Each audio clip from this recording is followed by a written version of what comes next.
يا صباح السعادة، عاملين ايه؟ يا رب دايما تكونوا بخير. بما ان المانجا موجودة في السوق فلازم نستغل الفرصة دي ونعمل حلال مانجا. النهاردة يا بنات هشارك معاكم اسهل والذ نسخة من الحلويات هتعملوها في 5 دقايق بس. حالة كده مكون من طبقات وكل طبقة احلى من التانية، وميكس المانجا مع ميكس المكونات اللي انا مستخدماها عايزة اقولك ان انتوا مهما تاكلوا كده مش هتشبعوا، خفيفة بشكل غير عادي.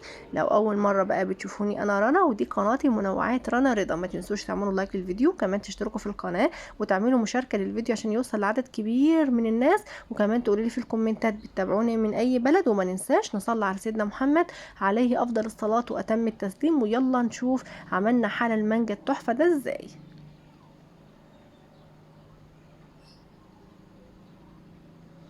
اول خطوة يا بنات هعملها، معايا كوبايتين من الحليب وهضيف عليهم بنفس الكوباية كوبايتين من المية، مية من الحنفية. كوباية صغيرة من السكر نسبي يا بنات، ضيفوا سكر زي ما انتوا عايزين، ممكن تقللوا او تزودوا. هنا بقى هضيف 4 معالق كبار من الكاسترد، ده الكاسترد اللي احنا بنعمل بيه المهلبية يا بنات، بنجيبه من اي سوبر ماركت وممكن كمان بتلاقوه عند العطارين. هقلب كده كله على البارد لما المكونات تدخل مع بعضها، وبعد كده هرفع الخليط ده على النار مع التقليب المستمر لحد ما يكون قوامه زي ما انتوا شايفين كده. ودي على فكرة طريقة المهلبية العادية اللي احنا بنعملها في كل البيوت. هفضيها بقى في اي طبق وهسيبها على جنب لحد ما تبرد تماما. معايا هنا بقى مانجا، هتستخدمي مانجتين 3 مانجات زي ما انت عايزه. نسبه المانجا اللي هتستخدميها في الوصفه دي اختياريه، ضيفوا المانجا اللي انت تحبوها. بدات ان انا اقشرها واقطعها مكعبات بالشكل ده كده. طبعا المانجا دلوقتي موجوده كتيره في السوق يا بنات، وكمان سعرها رخيص، يعني اي حد لسه ما خزنش مانجا يلحق بسرعه يخزن مانجا لان سعرها في الزياده.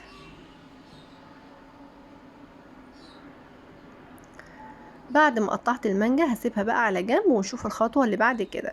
معايا هنا يا بنات 2 باكت من كريم شانتيه، ممكن تشتروه سايب او ممكن تجيبوا الباكت اللي زي ده حسب رغبتكم انتوا. الباكت ده بيعادل كوباية يا بنات من كريم شانتيه. بجيب بقى مية تكون متلجة او ساقعة جامد، ال2 باكت دول هياخدوا الكوبايه اللي انتوا شفتوها دي، لكن انا بنزل بالتدريج مع ان عارفه ان انا جربت كتير ان ال2 باكت بياخدوا الكوبايه دي، لكن انا بحب ان انا انزل بالتدريج لان كل كريم شانتيه بيختلف عن التاني، فعايزاكم كده تشوفوا بعينيكم بحيث ان انتوا ما تنزلوش بالكوبايه كلها مره واحده وتلاقوا ان هو خفيف بزياده. فننزل بالتدريج لان كل كريم شانتيه يا بنات بيختلف عن النوع التاني. هنفضل بقى نضرب باستمرار كده بالمضرب لحد ما يبقى فوم ويبقى قوامه زي ما انتوا شايفين يا بنات. هنا بقى في الوقت ده كانت المهلبية بردت تماما، ولازم يا بنات المهلبية تكون باردة بحرارة الغرفة علشان مش عايزين الكريم شانتيه يسيب يعني او يفك. لو ضفتي المهلبية سخنة هتلاقي الكريم شانتيه فك كده وبقى عامل زي المية. نضرب بس بالمضرب كده لحد المكونات ما تدخل مع بعضها، وبعد كده هنوقف ضرب. بيكون القوام زي ما انتوا شايفين كده. عايزه اقولك ان الطريقه دي كمان ممكن تاكليها كده لوحدها من غير اي حاجه، بتكون مهلبيه كده بالكريم شانتيه طعمها تحفه. هجيب بقى مانجا من اللي انا مقطعاها مكعبات، وزي ما قلتلك نسبه المانجا اختياري، ممكن تعملي 1 2 3 زي ما انت عايزه.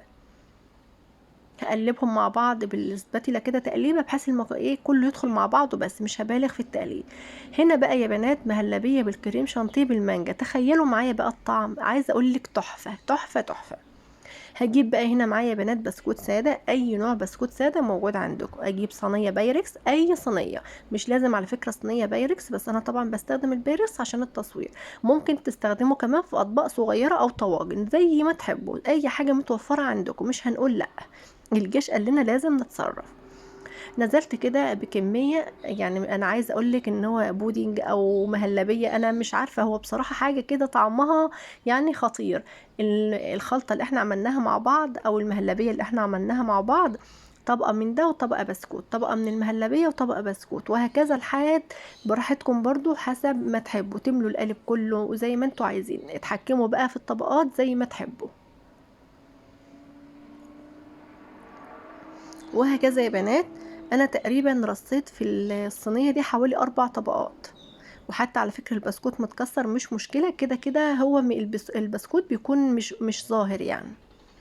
ومش هبل البسكوت اي حاجه، يعني مش هنزل بيه في عصير برتقال ولا هنزل في حليب ولا حاجه، لا، انا عايزه البسكوت يشرب من السوائل بتاعه المهلبيه. وزي ما قلت لكم ممكن نعمل نفس الطبقات دي بس في طواجن او في كاسات او في اكواب، اي حاجه او مثلا الاطباق بتاعه الخشاف. لكن انا حبيت اعمله كده مره واحده وخلاص. وكنت على فكره ناويه اعمل معاكم طبقين ولا حاجه صغيرين بنفس الطريقه دي، بس للاسف البسكوت الساده ما كانش كتير عندي، فما عملش غير هي الصينيه دي بس. لكن لو موجود عندكم وعايزين تعملوا في يعني اكواب كده وكل فرد ياخد كوبايه، فبراحتكم خالص. دي يا بنات كده كانت اخر طبقة، خلاص الصينية كده كانت اتملت بسويها.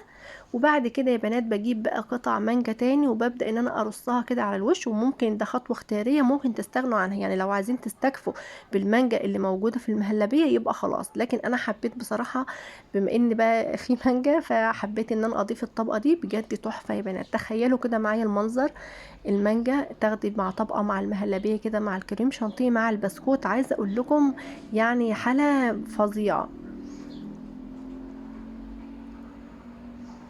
ده بقى كده الحلاق معايا جاهز، بدخله التلاجة بس حوالي ساعة اقل حاجة، يعني ساعة بس. عايزة البسكوت يشرب من المهلبية وكل المكونات كده تمتزج مع بعضها، وبعد كده نقدر ناكل منه عادي خالص. اما بقى الكميه اللي اتبقت معايا بنات دي مهلبيه بالمانجا بالكريم شانتيه، عايزه اقول لكم تخيلوا معايا، وطبقه كده من المانجا فوق طعمها حكايه. ممكن على فكره تعملوا نصف نفس الوصفه دي من غير بسكوت ولا حاجه، طعمها تحفه. شوفوا بقى، تخيلوا معايا الطعم، اقسم بالله احلى مهلبيه ممكن تاكلوها في حياتكم.